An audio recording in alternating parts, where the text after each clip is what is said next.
Live streaming is on. Hello, everyone. This is Adam Meister, the Bitcoin Meister, the Disrupt Meister. Welcome to the Beyond Bitcoin Show. Today is March the 28th, 2020. Strong hand. Long-term thinking, unconfiscatable. Bitcoin is the next Bitcoin. Personal responsibility is a new counterculture. Deferral gratification, golden age. We're going to talk about those last three things, of course. Hello, my elite friends. How you doing tonight? If you have questions, I have answers. So type in Bitcoin Meister or do a super chat to catch my attention, and I will answer your questions. Of course, this show, we're going to really not talk about Bitcoin very much because this is the Beyond Bitcoin show. We do it every Saturday night. Every Friday is This Week at Bitcoin, and it was a great one. Check out the links below, disruptmeister.com. Gabriel Divine was on, Jan was on, and who else was on? I forgot who else was on, but it was great. I was going to say it wasn't Brad was on the week before. Who was my third guy? I totally forgot who the third guy was, but it was it was a good show. Oh no, of course I remember who it was. It was Neil. Neil was on. So check that out. And yeah, some people said they had a hard time watching that show, like YouTube wasn't playing it at one point. Remember, if the YouTube isn't working, you can go to sportsmeister.com to get the audio version, or you can go to BitChute/Bitcoin Meister. It's all linked to below, people. So if it's not playing, there's other places where you can watch it. But it was working for me. So, okay, let's jump into the news. Wall Street Journal had this article out. How to avoid eating all day while the virus keeps us working from home.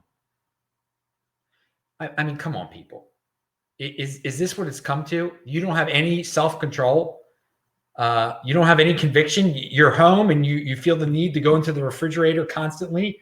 You need a Wall Street Journal to tell you how not to do that, how not to get fat when you're when you can't go into work. There are going to be a lot of people gaining a lot of weight during this, okay? Because people are panic buying food, and then they're scared to go outside, so they're not getting exercise. They think they got to do something. They start watching TV and they start pounding down the unhealthy food they purchased. I mean, one bad thing leads to another. But what's up, America? Personal responsibility, dude. Self-control, conviction. I don't get that one, man. Defiance over compliance. Pound that like button. The Postal Service might be bankrupt by this summer, says the Miami Herald. And you know what Adam Meister says to that? I say good. Good. One step closer to privatization, baby. That is what we need. That is definitely what we need.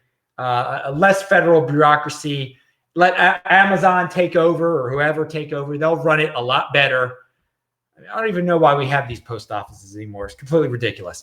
And in other countries, they privatized, and it works fine, or semi-privatized, better than what we have.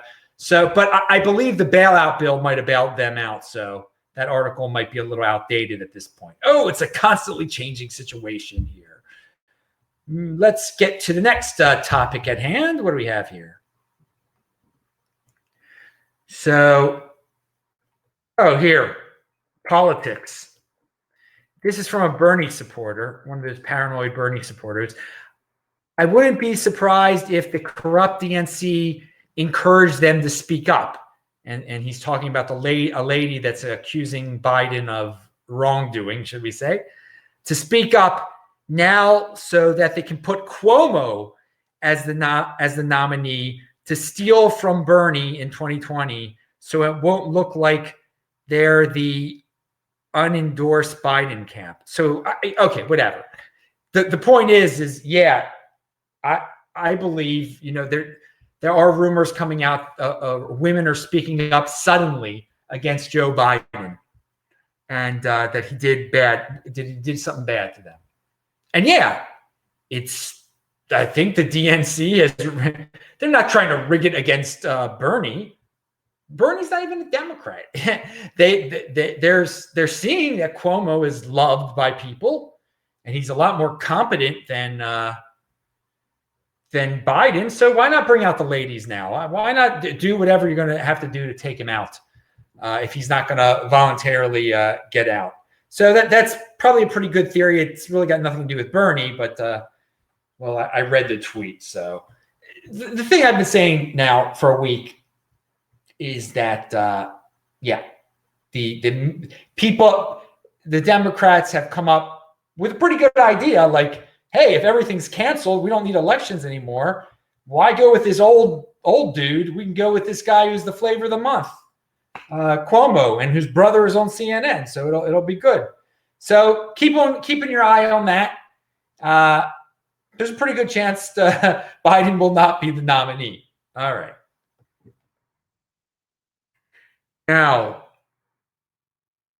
and I mean that's a sick thing about this virus panic, that so many people are just using it for political reasons at this point. They want to see things go bad so that Trump loses. I mean, you want to see people die for Trump to lose? I mean, it's sickening. It's sickening. Hey, it shows you that the situation itself is manufactured. It's being manufactured by people who want to use it for political reasons. Now, of course, there's a real virus, and we'll talk about that. But is it shut down the whole world type of virus? No, it is not.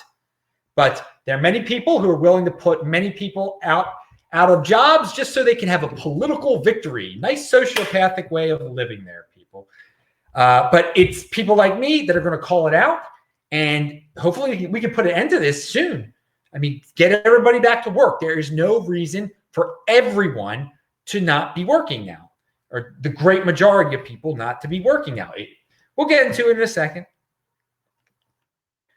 Now, I do want to remind everyone that once this passes, and it will pass, and some travel restrictions will be dropped, it is going to be so cheap to fly because people are scared out of their pants.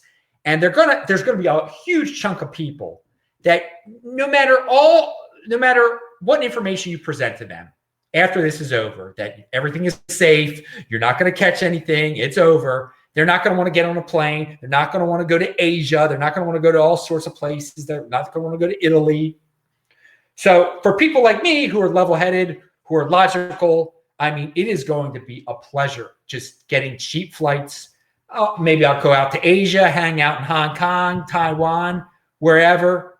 I don't care. It is so these people's paranoid fear, driven by the media, it's going to make people who are in motion love life even more. People who don't live in a panic prison are going to be loving it with these cheap flights and cheap Airbnbs in Asia and probably everywhere.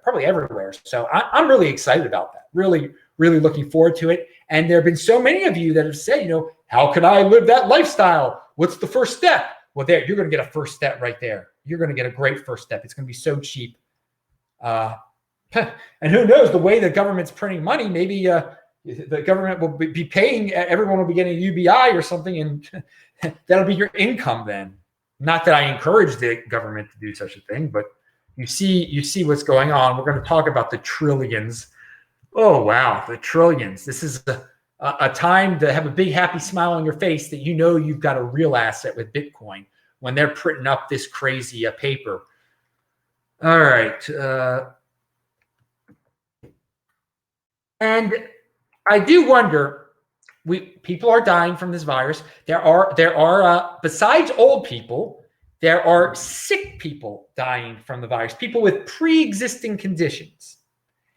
And if it were not for gluttony and how comfortable people have become, how people, when they're like at home for a week, how they have to stuff their freaking faces, apparently, according to the Wall Street Journal. If it weren't for that mentality, there'd be a lot less people die. There'd be less people dying. Okay. Gluttony has brought on some of these deaths. Okay. Because there's that Karl Denninger has brought this up in the past, that we live in a culture where big is beautiful. It's just as beautiful to be overweight as it is to be thin. And okay, beauty is in the eye of the beholder. But what you should say is there is a difference between someone who is of a normal weight and someone who is overweight in terms of their health, in terms of their ability to resist disease, apparently, their immune systems, okay? There's a difference. There's a price to pay for being unhealthy. And some people are seeing it right now, the brutal, hardcore truth of it. But I do want to remind everyone that every flu season, old people and unhealthy people, overweight people, are more prone to getting the flu, getting any disease, okay? So that's why you think long-term, you stay in shape, you run, you fast, you do what you got to do. It pays off at times like this, so you're not worried. So you're not in a panic prison where you're not begging the government to wipe your tuchus and shut the whole economy down because you couldn't stay in shape. All right. And by the way, again, if you've got questions, I've got answers, although I have not been looking at the chat at all. Let me go check over there. How we doing? Martin is back. I had a feeling Martin would be around for this show. Martin, did you enjoy Gabriel Divine on Friday's show? Maybe let me see what you had to say here. I mean, I had Gabriel on just for you, man. Nah, I mean, it was his time up, but I knew you would enjoy it. 20% of this is Martin saying this here, and I don't know what I'm reading it before I even. Okay, 20% of those infected will require hospitalizations, according to Lancet. No, that is untrue. If maybe Lancet said it, but that is not true. That is not true. Let me tell you why it's not true, Martin.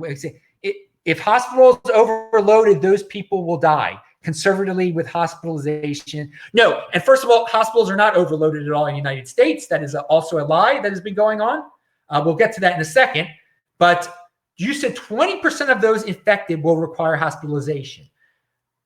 At least 90% of the people that have the disease had no idea they had the disease, okay? So how can you say 20% of those infected needed hospitalization when 90% didn't even know they had the disease? That's ridiculous. It's ridiculous. Contracting the virus is playing Russian roulette. No, it is not. Russian roulette is when you have, I think there's 6 bullets in there's 6 chambers and one has a bullet. So there's a 1 in 6 chance you're going to blow your head off. All right. Again, with this, the amount of people that die from it is less than, it's incredibly, we don't even know how low it is yet. It's less than 0.1% of the people who get it. It's definitely less than 1%. So no, it's not a 1 in 6%. Again, you're buying into this media hysteria. It's hysteria, what you're saying there. Those numbers are totally false, totally lies. And I don't know if you mean to lie, but you're just picking up on this stuff, I guess. So again, you say, but I'm glad you're saying this so I can just point it out. The virus is killing those with comorbidities is not true. I didn't say only. I did not say only. It's old people also. Not true. Healthy folks are getting wrecked, not depending on, a few healthy people have gotten sick. Yeah, a few healthy people get wrecked from the flu also. Do we hear about it on the news when it happens? No. A few healthy people die from colds because they know they had a heart condition. Colds brings up this previously unknown heart condition and they die. I mean, that's it. This is life. Life is risky. You can get hit by a car when you cross the street too. I mean, there's a lot of things in life. So again, you're adding to the hysteria there. Simple analysis of statistics shows there's nothing to be worried about for a healthy young person. Nothing out of the ordinary to be worried about. I mean, again, you could catch the flu. You could catch a cold and die. Sad things happen. Life is life. That's life. All right. And so you say, it's not hysteria. Yes, it is. You're in denial. Do the research. No, I have done the research. Check, and I provide the links below. Go to Karl Denninger's site, market ticker. It is linked. Please read it. That's the bottom line. This man has done the research. He has connected to the appropriate articles. I also connect to a Swiss study that is linked to below. I have linked every time I talk about this. I have links, important links. It is hysteria driven by the media. to get clicks, to make money. I mean, and that's their business. There's a bunch of people that are stuck at home now. What else are they going to do? Watch the darn TV. But it is a hysteria. We will look back on this and all the numbers will be out there. You will see that most of the 90% of the infections, at least, people didn't even know they were infected. You will see what the death rate will be for healthy people, for people with comorbidities, for people over 65%, and then the total, and it won't be that much worse than the flu. And it won't be that, it might not be as bad as the swine flu or whatever. We'll see. But to blow it out of proportion, to say that 1% of the world's population is going to die or something ridiculous like that, it's ridiculous and it's hysteria. And again, there are some people that misinterpret the numbers. There are people like the dude in Britain who give a big scary number and then change the numbers later and don't make a big deal out of it, but everybody picked up on the big numbers beforehand. Why would Trump shut down the economy for something that is relatively benign? Because he didn't shut down. It was a big, the states were doing it.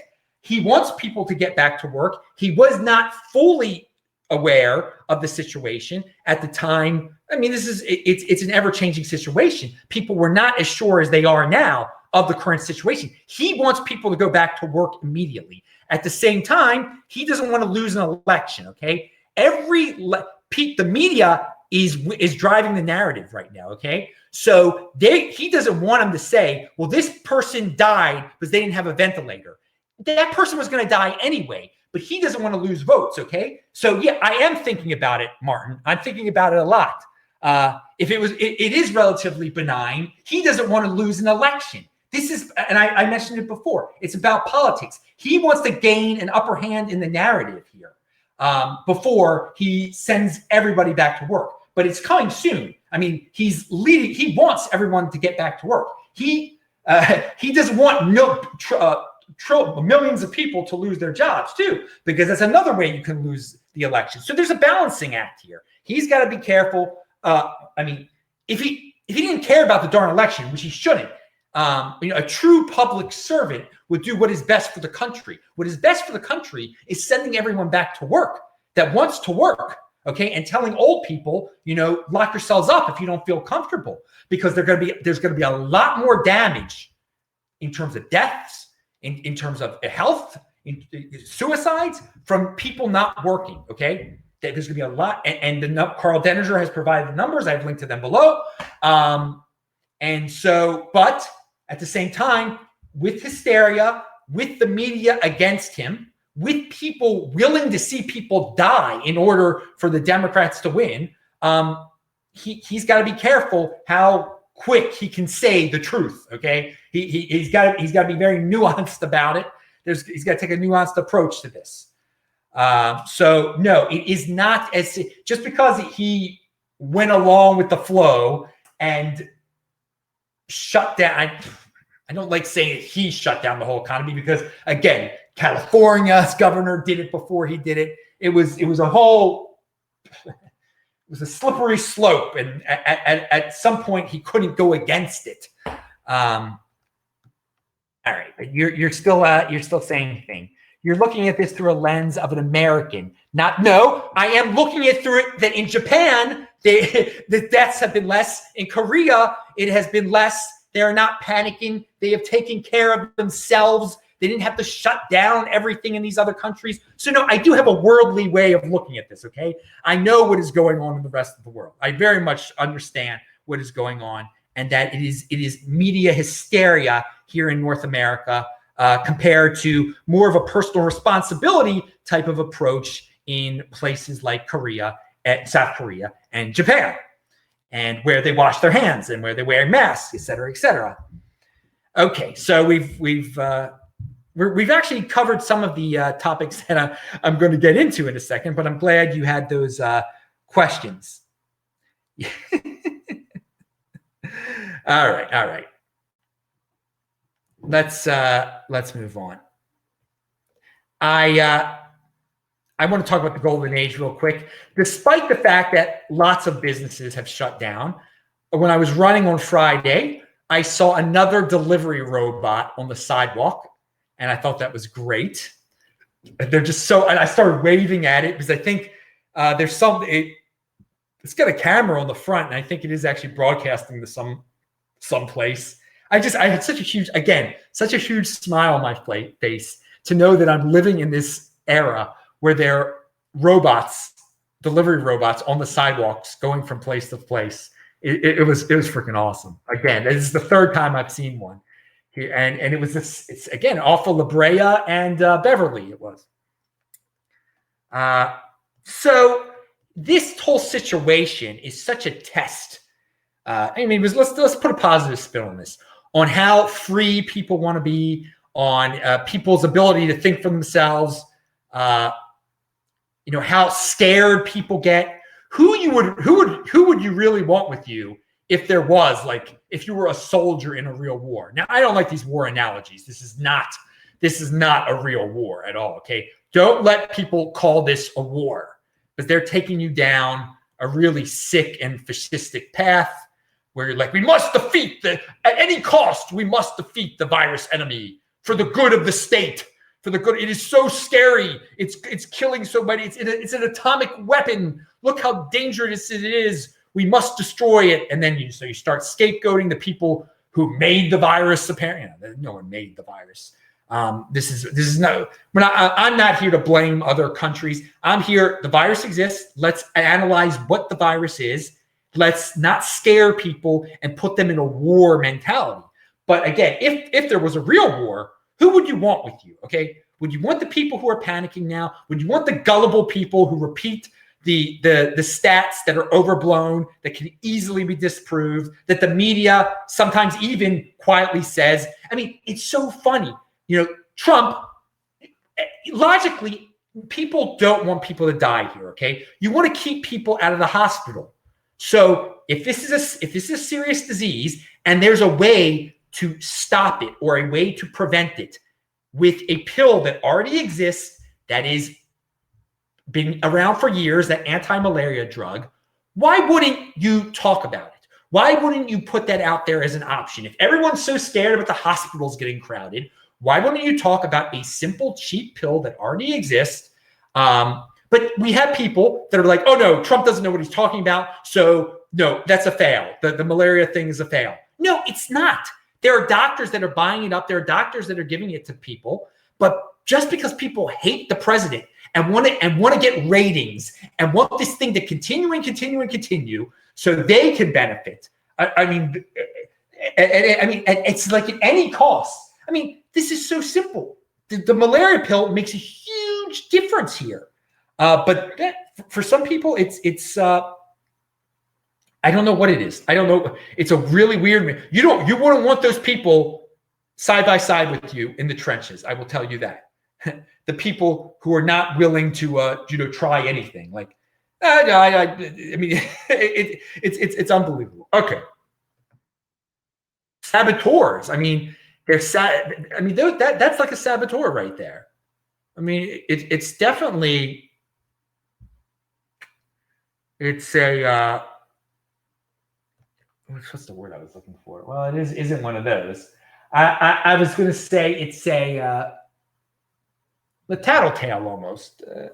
No, not a tattletale. It isn't a tattletale. Okay.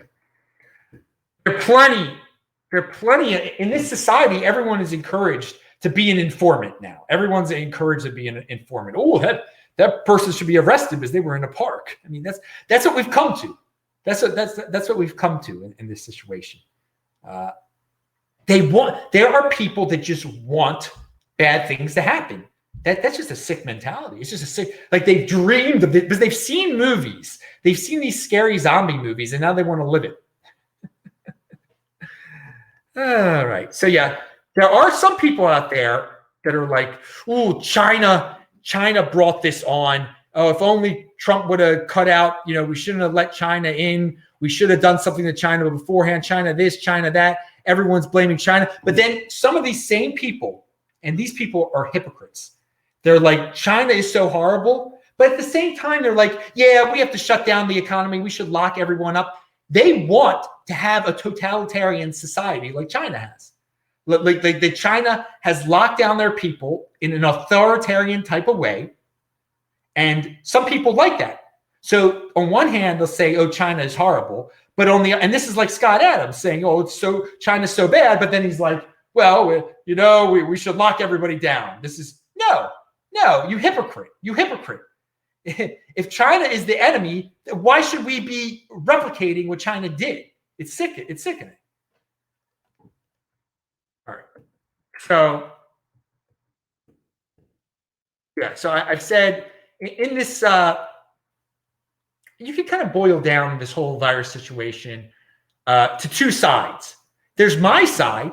I don't want people to die. I want there to be health. I want people to take the pill. I want people to stay out of the hospital, don't go to wash their hands, et cetera, et cetera. I want the numbers to go down.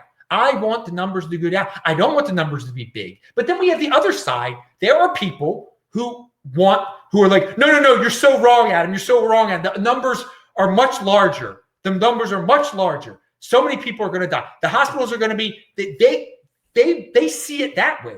So there's the optimist side of things, but then there are people that just want to see the depressed side of things and really want everything to go down the tubes for whatever reason. Some of it is political. Some of it is they're just doomers. I don't get it, man.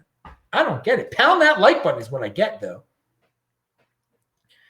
All right. Now, Representative Thomas Massie, Trump attacked him and the Democrats attacked him. Now, I don't like this guy, really. I mean, I don't agree with this dude on some certain things, okay? I mean, I don't really know him that well. But when you're right, you're right, okay? When you're right, you're right. They passed these trillions and trillions of dollars they're going to spend. And no one even reads the freaking bill because it's an emergency. And they can't even have a real vote on it in the Congress. He just wanted them to vote on it so everyone could put their name to it, all right? He wants people to know what's in the freaking bill. He says $2 trillion divided by 150 million workers is about $13,000 per person. That's much more than the $1,200 per person check authorized by this bill. Okay? Hey, that's a great point. That's a very good. So where's all this money going?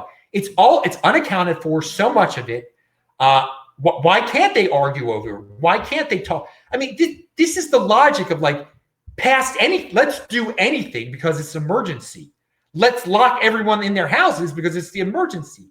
That isn't a good excuse because it's emergent. It's an emergency, but it seems like most people are willing to take that up the backside these days. There's such CUCKs that because it's an emergency, you should give up your wife to me. I mean, that's going to be the next thing, right? Because this is emergency, we have to take away your kids from you. I mean, that's the next thing in CUCK America here. It's sick. And the funny thing is, not the funny thing is, the sickening thing is, in that thread by Thomas Massie, where everyone is attacking him, someone says libertarians should be jailed. And you see these type of things on Twitter all the time. This is why a lot of Twitter is nonsense. Okay, that's nonsense right there. But you get into the heads of some of these 80%ers, how impulsive they are. Libertarians should be jailed. Hey, dude, I don't like communist philosophy. I don't like socialist philosophy. But this is a free country. Okay, I don't think communists should be jailed. I don't think socialists should be jailed. I don't think the national socialists who think I should be shot in the head should be jailed either. I don't know. I don't think people should be jailed for their thoughts at all. But this is what libertarians should go to jail. That's what someone gives a response like that. That's the world we're living in today. Very, very whatever. I've mentioned it before.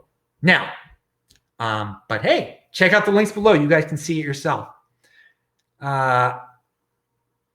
Now let's see what we got here. All right, continuing. What else do we have? I'm going to have some of my water. My throat's getting a little dry there. All right, so we talked about that representative from Kentucky.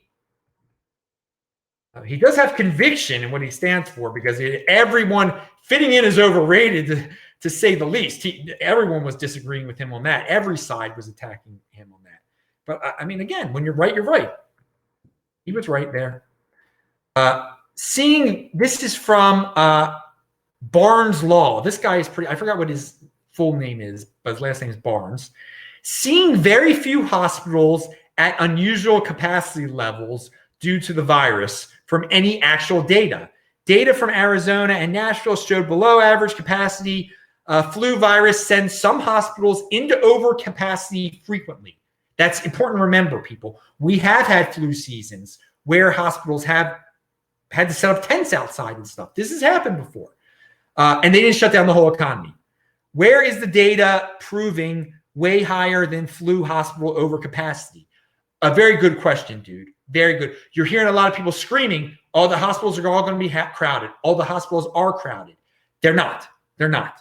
They're just not. I mean, there is, at some hospitals, there's some craziness. In New York, there's some craziness now. Even freaking Scott Adams admitted on his show that it's not. He thought he was spreading the rumors that the hospitals are crowded, but he has no proof. There's no proof out there. And Scott Adams is one of those panic-stricken 62-year-olds, okay? He is spreading the panic, but even he had to admit, that this is, there's no proof that the hospitals are over capacity. But everyone is so scared. Is going, now, could it still happen? It could still happen in a few places, I guess. But that goes into Karl Denninger's point here. You know, get out the pill, or the whatever, the malaria pill, and also to prevent, you know, when you, the people who end up in the hospital, if you end up on a ventilator, 95% of the time you're going to die anyway. So how many deaths are really being prevented here? We're going to get into that number in a second. To shut down the whole economy, what are we talking about here? How many lives are we really saving? How many lives are we, in theory? All right, we'll get into that in a second. But Doug Casey, in one of his emails, the title, and Doug Casey's emails are usually pretty doomy, but I got to agree with this title. We live in a fascist state. Yes. Right now, America is quite fascist, very much quite fascist. Picking winners and losers in terms of business, shutting down businesses. It's all for the good of the state. People tattletaling on one another, informants all over. But do we need to stay in this fascist state? No, we do not. That's why I'm putting this information out there. Because people are scared, they run to the government, and thus fascism can spread. I don't want people to be scared. I want people to have the information. Get out of that panic prison and pound that like button. And right now, retweet this show, people. It helps. So there are wealthy people out there that are saying, many wealthy people, prominent people, are informants and saying, be compliant to the government. Do exactly as the government says. And someone sent me a clip of the owner of the Indianapolis Colts, the drug addict Jim Irsay.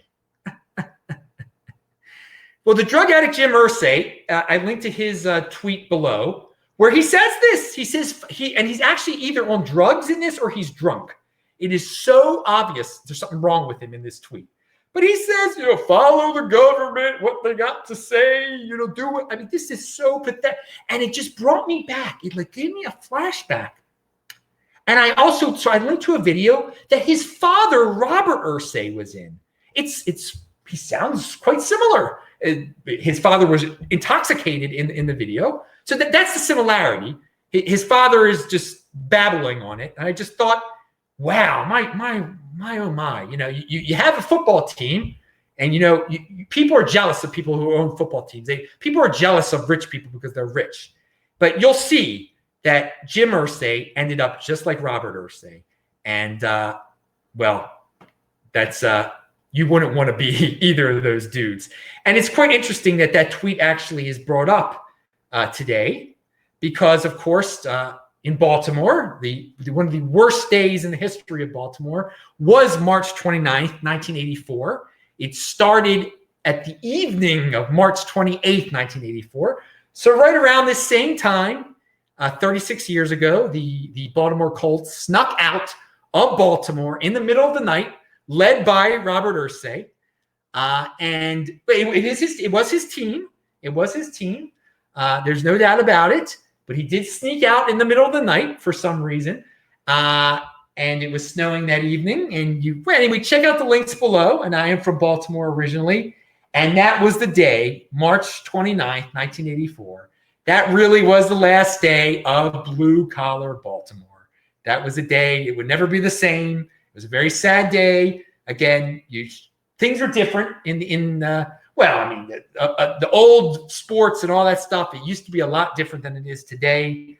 The world was a lot different back in those days. But Robert Irsays is, of course, dead. He was an alcoholic. His drug addict son has just become him. So that's it's sad what happens to personal responsibility is the new counterculture. You have all that opportunity, all that wealth, and you just end up like your alcoholic dad and end up in a babbling video, just like you can check out his father's babbling video at the 35-second mark, linked to below, of course. So classic to remember that deja vu there, seeing that video of Jim Irsay. Okay, so, but I love people from Indianapolis. Got no problem with them.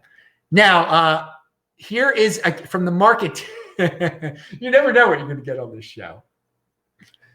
But, and so, yeah, it is funny, though. Jim Irsay, speaking about fascist states, and following what the government wants. Of course, Jim Irsay loves the government. The government gives him stadiums. I mean, it scares people into like, oh, the team's going to move. Better build a new stadium. I mean, the Irsays, they left Baltimore. They built them a new stadium in Indianapolis. And since then, they built them yet another stadium in Indianapolis, the taxpayers. It's unbelievable. So, yeah, Jim Irsay, definitely a statist. Robert Irsay was definitely a statist. Hey, but they end up drug addicts and alcoholics. So it's not cracked up to what you might think it is to be a multimillionaire NFL owner. You're just like you're just dust like everyone else. If you don't have the self-control and the long-term thinking, you can end up mentally ill like they did. They are. And a statist that says to follow what the government says to do. So Karl Denninger, as I said, it's linked to below. Read this yourselves if you need the whole explanation. I'm just going to quote from it. Of those we can change the outcome from dead to not dead by not overloading the hospitals in 4,602 instances. So he says 4,602. That's his calculations. Baby, we just took a 30% stock market crash and destroyed the jobs of over 3 million people in the last week over what looks like 4,602 possible lives saved. So he goes on to say, I mean, obviously, if we shut down the economy, there are going to be a lot more than 4,602 dying. So, no, it's not worth it to shut down the whole economy so 4,602 people might survive, okay? There are other actions that can be taken without shutting down the whole entire economy so those people might survive. But many more people will die if we shut down the economy than 4,602. And so it's all linked to below. Karl Denninger has been right from the start. How it was fecal oral transmission. And again, some of it is probably from coughing, etc. But we're going to learn a lot more about how it's fecal oral. A lot of it is. All right. So we and I mentioned this before, I think, but I'm going to kind of flesh it out a little bit more. If people are saying you have an enemy, they're getting you on the road to scapegoating, and you should run away from them, okay? They're about to take away your rights, okay? Enemies distract people, and scapegoating distracts people, all right? Take care of yourself. Worry about yourself. If you are worried about some enemy that you can't see, if you're spending all your time blaming others for your own problems, then someone is going to be taking away your freedom, dude. All right. Think for yourself. And people, I gotta say, don't waste time on this mainstream media stuff. They have a business model. Okay. They need the eyeballs. Go to, I would say, people like Denninger, who are already millionaires, who don't need to make money off of this, who are millionaires because of their heads, All right. They've created their own businesses who are masters of analyzing statistics, who don't get emotional. Go to people like that. When you start to get worried about this. Who is this here? Trapped in, I don't know who this is. We are a reminder. We are this is good. A reminder. We are entrusting our economic future and national security to the same class of D-bags who every other year change their guidance over whether eggs are good for you or not. That is a great point, to not have blind obedience to the government, dude. There are all these people, the government must be worried about this pressing health issue. Are they really? They must be, right? But they can't get it straight over if eggs are good for you or eggs are bad for you. Okay. So here is something from the golden age that people have not heard about this week. It's out of Stanford. Old human cells rejuvenated with stem cell technology. Although much more work needs to be done, we are hopeful that we may one day have the opportunity to reboot entire tissues, Sebastiano says. But first, we want to make sure that this is rigorously tested in the lab and found to be safe. So, man, we are talking about life extension type of technology here, okay? Rejuvenating cells, turning back the clock on cells getting old. This is awesome freaking stuff. This is still the golden age, 2020s. May it happen soon. May we get this life extension technology soon. And may the people who saved up their money, who saved up their Bitcoin, hey, what's fair is fair. If you can afford it, you can afford it, baby. And that's long-term thinking there. Some of you are saying, hey, Adam, you should go buy a Lamborghini now. I don't need a Lamborghini. I can save, and perhaps one day I'll be buying that life extension technology instead of buying that Lamborghini now. That would be nice, wouldn't it? Long-term thinking. I'm keeping this body healthy. All right. But you know what? Life extension technology, it's not guaranteed. You make the most of every minute, people. You don't live in a panic prison. You stay in motion, physically and mentally here, and you stay positive. And Karl Denninger says, hospitals haven't taken over from other sources. They've been the primary source since this started. Now, that's a pretty bold statement there. He's saying that the primary source of spreading this disease has been at hospitals because they haven't been cleaning things. And again, hospitals are sick places. You do not want to go to a hospital. All sorts of diseases are crawling there, okay? Social distancing and all of that in the air, fear, transmission stuff, it's overblown, okay? It's way overblown. And so thus you can go back to work. Fecal oral, all right? Fecal oral transmission, get used to it. Wash your hands. Don't go to hospitals. It's been a huge source of the spreading of this stuff, all right? Don't go, if you feel a little sick and you need to go get tested at a hospital, don't go. All right, because you might really get it at that point. And if you are feeling a little sick, you go to a hospital and you do get it, then yeah, it might be a little bit more serious because you were already sick with something else. But you can read his logic on that. That is linked to below. All right, so yeah, trillions are being spent on this manufactured problem.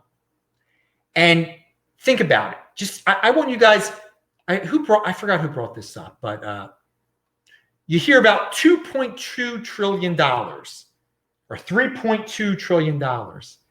And you think about that last 0.2, and you're like, oh, that's not that much, it's just a 0.2, right? That's $200 billion. And with this, I think Yaron Brook was saying, it's a rounding error now. They add on 0.2 trillion. Who cares? It's just 0.2, right? Imagine what you could do with that $200 billion alone, all right? In terms of life extension research, in terms of space exploration, $200 billion. And it's just a little bit added on there, just a little bit added on to this whole. That's the insanity that we've gotten to right now. When point two, people just looking at it as point two, it's 200 billion. And it would make in cancer research, oh my God, it would change the whole world. But this money is just going, who knows where all this trillions are going. It's going to bail out airlines. It's going to bail out this, that, and the other. It's not even going to the people. Who knows? Who knows where it's going for? Because there was did you read the bill? No one read the bill. No one read the bill.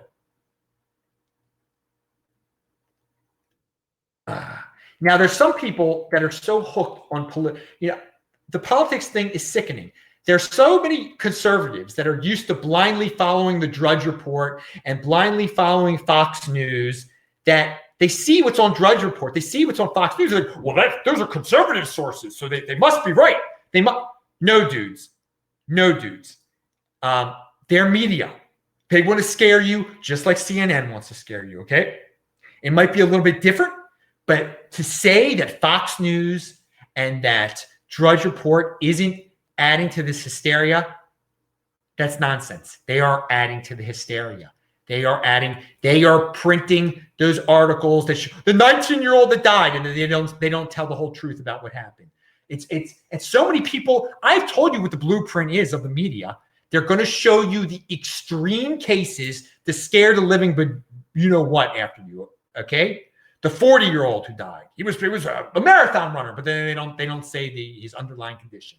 The headlines especially. I mean, it's just a headline. You can only say 10 words in it. So of course they're going to lie by omission in the headline. Of course, to get you to click on it. And then to get you to keep on coming back for more and more and more. People are stuck at their houses now watching TV. They've got you in a prone position, dude. They've got you bent freaking over just like the way they want to. And you know what they're about to do to you. All right? That's for those of you that are stuck. Don't watch that TV. If you are, don't be stuck at home. Go outside. Don't be compliant. Be like me. Go wherever you darn please. They're not arresting people out there. Who knows what's next? But I mean, I heard in Hawaii they arrested some people in a park, but that could have been homeless people. Who knows? Hawaii. All right. So I think if the government has to do a $3.2 million whatever this is, instead of it being filled with nonsense pork, if they're going to write a $3.2 million check, it might as well be back to the individuals, so the individuals can decide what they want to do, okay? Instead of the government deciding for the individuals, oh, well, we want to bail these people out. Because that's fascism. That's fascism. We favor this industry. We want not secret control. We want control of this industry. We're going to own part of this industry. They'll still control the means of production, but we'll own a piece of them. All right. Dave Rubin has a new site out, locals.com. He's been talking about it for a while. I guess it's going to involve like social media and fundraising. I don't exactly get it yet. I didn't explore it that much, but there's some news for you. It's linked to below. And so I do want to say a huge percentage, I don't know if it's the majority of the population, but an ever-growing large chunk of the Western population knows this is a media creation and that it's a manufactured crisis. Again, there's a real virus out there. There is but the hysteria around it is nonsense and unnecessary and manufactured. I will say this: if you are a future politician, you should, and maybe if you're running in an election, whenever they have elections again, are they going to have elections now? You should run on a no hysteria platform. You should say, you know what? There's going to be a part 2 of this virus. Maybe it'll be a new virus. I am not giving into this. My platform is we are continuing life as usual. We are not going to panic the next time this happens. We are not going to submit to what the state government says or what the Fed government says. We are going to do this as individuals. We are not CUCKs. We are against overreach of the government. I think that's a legitimate platform. So that's a creative new thing, because there are a substantial amount of people that want that and are really down. That it appears like no politician has that mindset anymore. Every politician is compliant. Run on a non-compliant platform. That's awesome. for a politician. Again, I don't like politics, but and I do want to stress again, there are people that out there like me, many of them in the Bitcoin overlay. My life hasn't changed at all. This is what I do. I do a news show every day. I go outside. I go jogging. I'm in Los Angeles for longer than I planned, but I love Los Angeles. So there are people. It's horrible that so many people are not working now and not making money now. So, but don't panic.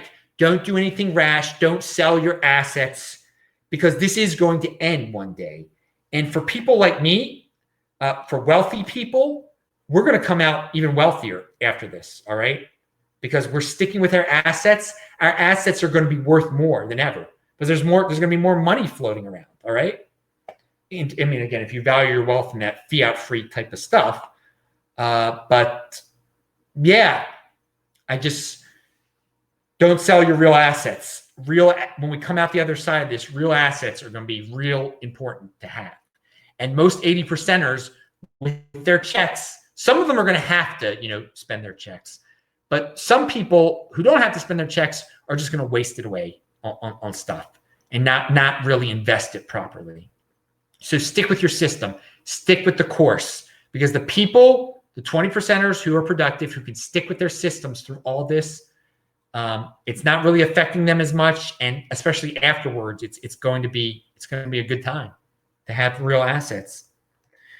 So I have talked about this Swiss site, SWPRS. It's linked to below. And here's what they had to share today. British media reported on a 21-year-old woman who died of the virus without any previous illnesses.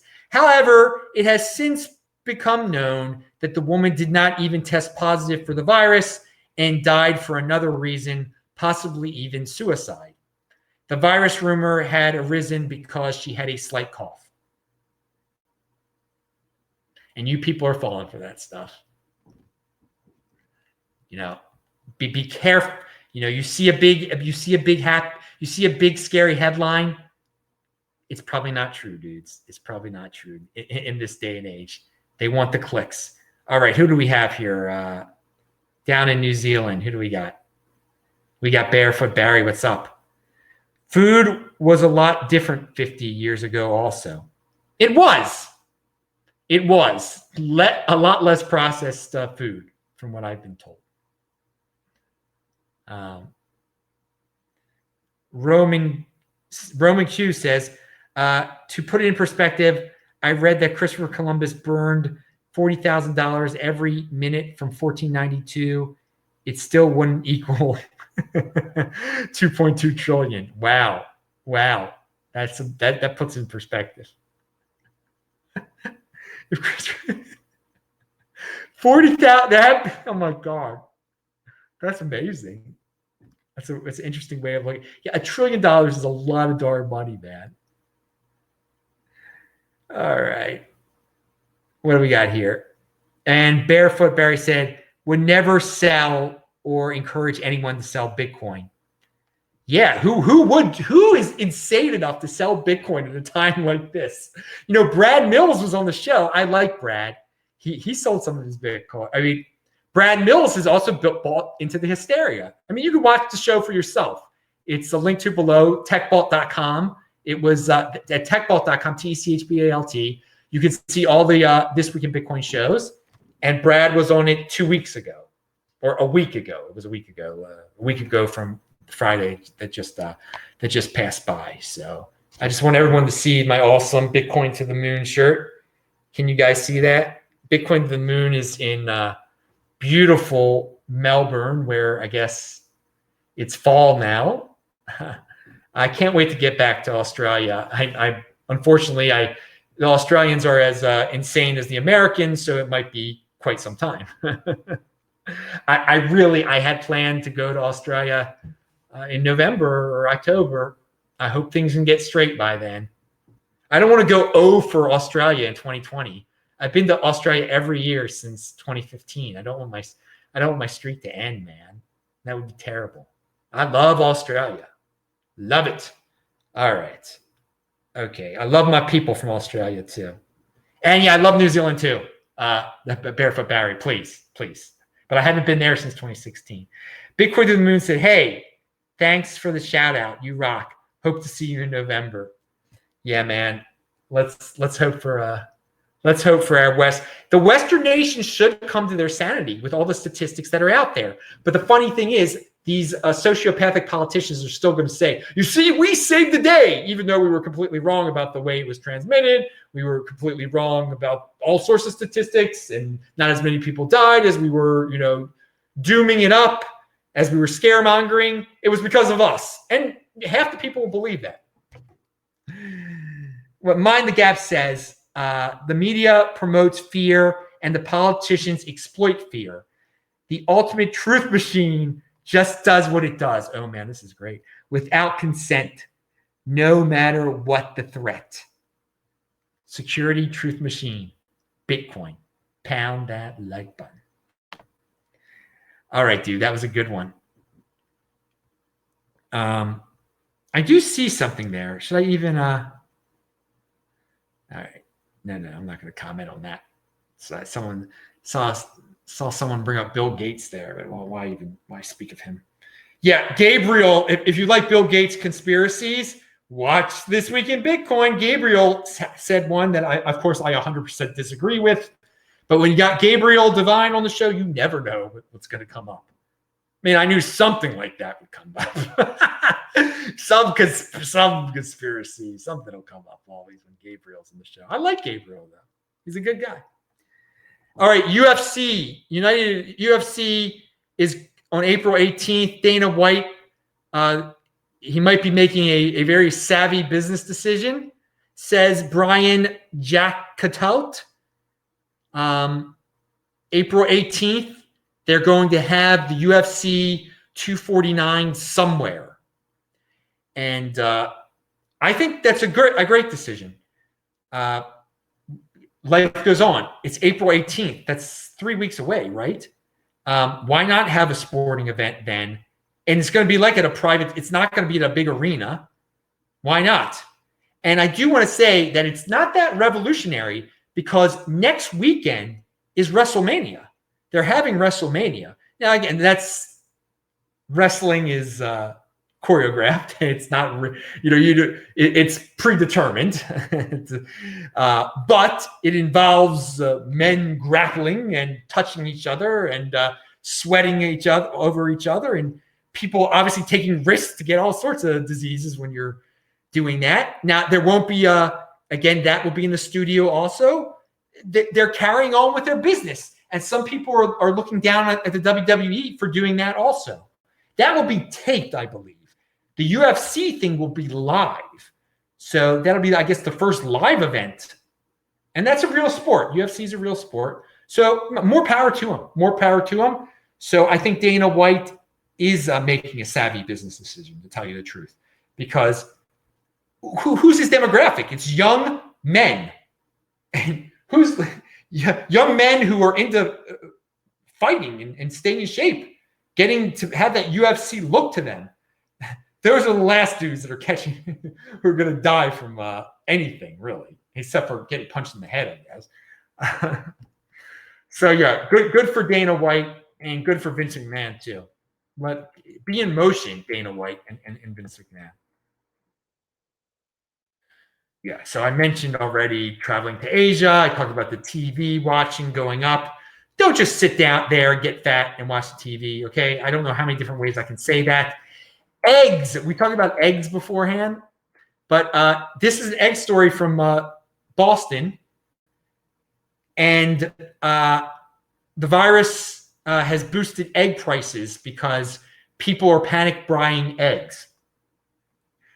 And I just find it hilarious that Americans are panic buying eggs when Americans are the freakiest about their eggs. They're the first ones to throw away their eggs. So they're buying too many eggs. They're going to throw them away because they think they go bad on the sell-by date, which they don't. Dude, I have eaten eggs like over a month after that date, okay? Over a month. All right? You just make sure they don't float. All right, that's what you do. They sink to the bottom. That's good, and then crack it open. If it smells over, you're good. All right. Americans, Westerners, really blow it out of proportion. As I've said many times, in South Africa, they don't even refrigerate the darn things. Most Americans who hear that, most American women who have children would like they'd have an aneurysm if they like, you're giving me eggs that have been sitting outside, that hadn't been refrigerated. I know, how could I give it to my precious children? But what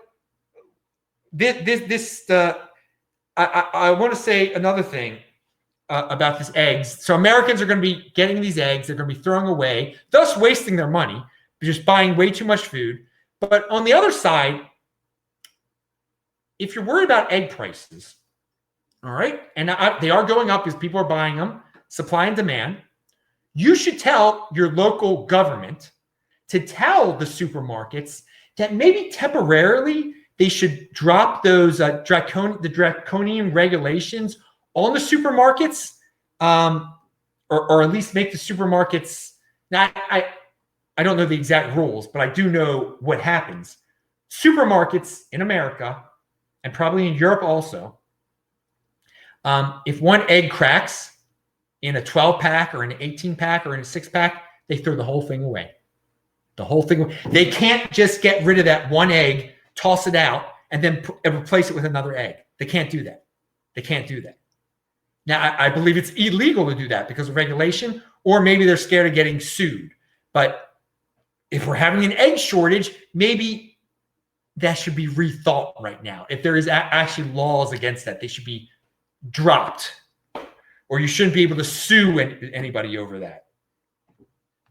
Personal responsibility, dude.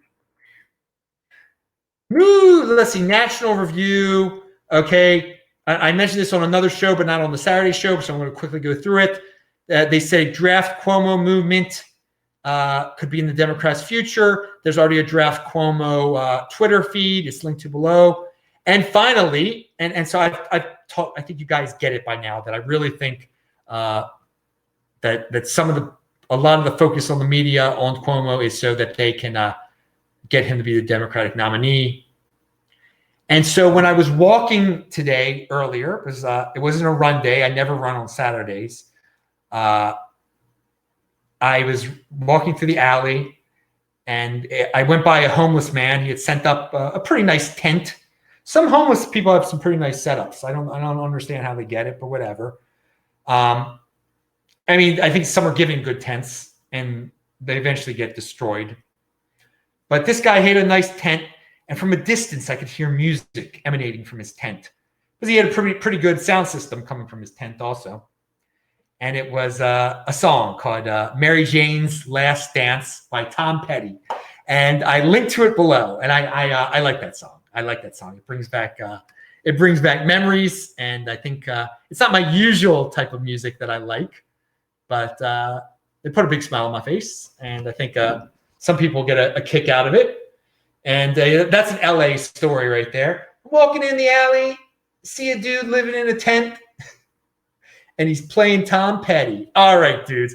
I'm Adam Meister, the Bitcoin Meister, the Disrupt Meister. Remember to subscribe to this channel, like this video, share this video. Let me make sure there were any other questions. There were not any other questions that I can see. Pound that like button. Bang that bell button. And, oh, wait, maybe there was one other thing. No, that's Barry. Okay. I will say hi to you dudes in the chat in a second. Remember, new show tomorrow. You get a new show here every day. Spread the word. That's how you can support the show on social media.